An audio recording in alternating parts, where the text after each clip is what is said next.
আসসালামু আলাইকুম। আজকে একটা অসাধারণ খাবার দেখাবো আপনাদের, মজক ভাজা। এটা হলো মজক ভাজা, মজক ভুনা করি নেই। এই মজক ভাজাটা খেতে খুবই মজা লাগে। আমি শুধু মজকটাই মনে হয় একা পাই কোরবানি ঈদে, আর সব কিছুই আমার ভাগ বাটার হয়ে যায়, থাকে না কোনো কিছুই, কিন্তু মজকটাই শুধু আমি একা পাই। মজকটাই কারো দেওয়া হয় না। আমার হাজব্যান্ড পারলে মজকটাও 3 ভাগ করে দিয়ে দিত। এইখানে আমি মজক নিয়েছি, ফ্রিজ থেকে বের করে আমি চাকা অবস্থায় কেটে নিয়েছি, বরফ অবস্থায় কেটে খুব সুন্দর করে ধুয়ে উপরের পর্দাটা ফেলাই নিয়েছি। আর এখানে নিয়েছি হলুদের গুঁড়া, মরিচের গুঁড়া, জিরার গুঁড়া, ধনিয়ার গুঁড়া, আদা রসুন আর জিরা বাটা, আর হলো লবণ, সরষের তেল। এটা দিয়ে খুব সুন্দর করে মাখালে সবগুলোই আমি 1 চামচ করে নিয়েছি। একটা মজক যেহেতু মশলাটা আন্দাজ করে দিবেন, আর লবণ স্বাদ মতো দিবেন। দিয়ে এটা আমি লেবুর রস দিব। লেবুর রসটা আমি মাখানোর সময় দিব, লেবুর রসটা দেওয়া হয় নাই। লেবুর রস দিয়ে এটা আমি মাখাই রেখে দিব। দেখেন খুব সুন্দর করে মাখাইতে হবে, মাখানটা যেন খুবই সুন্দর হয়। এটা খুব মাখাইয়া আমি আধা ঘন্টা রেখে দিব।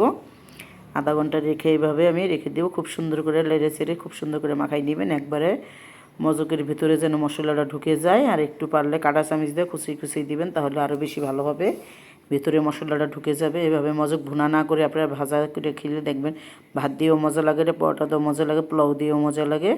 এভাবে আমি রেখে দিলাম আধা ঘন্টা। এভাবে আধা ঘন্টা ঢেকে রেখে দিব। আধা ঘন্টা পরে এটাকে ভাজবো। এটা রেখে দিলাম। এখন আমি চুলার ভিতরে তেল বসাই দিব। এখানে তেল দিয়ে দিলাম চুলায়। এখানে সাদা তেলটাতে ভেজে নিতেছি আমি। এখানে তেলটা সয়াবিন তেলটা ভাজতেছি। এখানে তেলটা গরম হয়ে যাওয়ার পরে একে একে আমি মজকগুলো দিয়ে দিলাম। একটা মজকটি আমি 6টা টুকরা করেছি। এভাবে 5 মিনিট আমি এই সাইডটা ভেজে নিব। এই সাইডটা 5 মিনিট ভেজে নিব। এভাবে আমি ঢেকে রেখে দেবো 5 মিনিট, ঢাকনা দিয়ে ঢেকে রেখে দেবো, জানি ভেতরটা খুব সুন্দর করে হয়ে যায়। 5 মিনিট হয়ে গেছে। এখন আমি উল্টে দিতেছি, উল্টে দিয়ে আর ওই সাইডটা 5 মিনিট ভাজবো। এরকম করে আমি প্রায় 15-16 মিনিট ভেজে নিব। চুলার আঁচটা একবারে কমাইয়া যেন না পুড়ে যায়, ভেতরটা হয়ে যাবে, মজকটা পড়বে না, এরকমভাবে করবেন। এই মজক ভাজাটা খেতে কিন্তু অনেক মজা লাগে, একবার হলেও খেয়ে দেখবেন। দেখেন আরও 5 মিনিট পরে আর আমি ঢেকে দিলাম। এখন আবার উল্টিয়ে দিব। উল্টিয়ে পাল্টে আমি পুরাটা কাটছের করে নিই। পুরাটাই আপনাদের দেখাইলাম কীভাবে মজক ভাজতে হয়।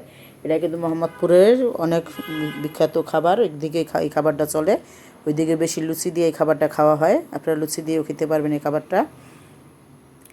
এভাবে করে আমি ভেজে নিলাম। দেখেন এখন আমি তুলে নিব, ভাজা হয়ে গেছে। আর একে একে তুলে নিচ্ছি আমি, তেলটা ঝরাইয়া এখন তুলে নিচ্ছে।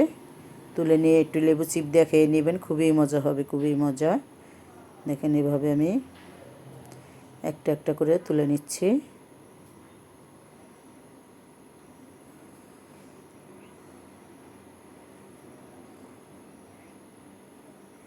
এখন রাত বাজে 10:30। এখন আমরা এটা রাত্রে খাবারের জন্য করলাম। এটা হয়ে গেছে ভাজাটা। দেখেন কত সুন্দর কালার আসছে, খুবই সুন্দর কালার আসছে। আর খেতে তো খুবই মজা হয়েছে। একটু আমি খেয়ে দেখাচ্ছি আপনাদের, ভিতরটা একটু ভেঙে দেখাচ্ছি, কত সুন্দর হয়েছে। ভিতরের খুব সুন্দর করে হয়ে গেছে। দেখেন এখানে লেবু দিয়ে নিছি। লেবু দিয়ে অবশ্যই লেবু দিয়ে খাবেন, লেবু দিয়ে খেতে আরও মজা লাগবে।